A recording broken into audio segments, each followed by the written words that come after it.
En visite au Congo dans le cadre d'une tournée africaine, Anthony Blinken s'est entretenu avec le ministre congolais des Affaires étrangères sur diverses questions, notamment sur la situation sécuritaire, l'implication du Rwanda dans les insurrections de l'Est de la RDC, la coopération militaire et l'économie.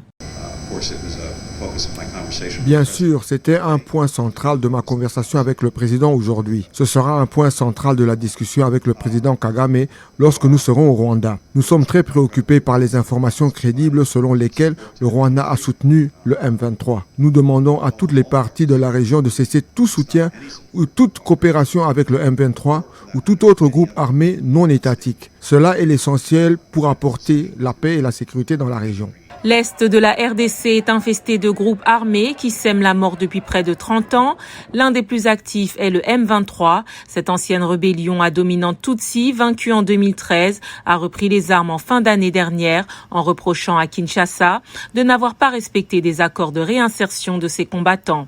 Kinshasa accuse le Rwanda de soutenir le M23, ce que dément Kigali. L'Est de notre pays en proie avec les groupes armés terroristes qui sèment la terreur, déciment nos populations depuis plus de 20 ans.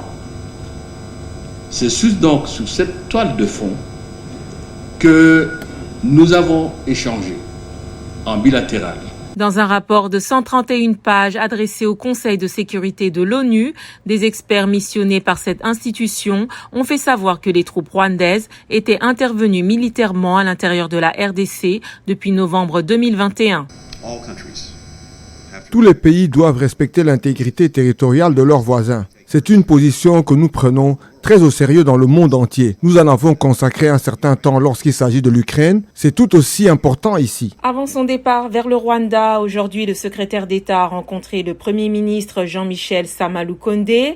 Les deux hommes ont discuté de l'importance d'organiser des élections comme prévu en 2023. Monsieur Blinken a noté que l'USAID fournira 10 millions de dollars supplémentaires pour promouvoir la transparence lors de ces élections, ce qui portera l'aide financière américaine à la RDC à près de 24 millions de dollars.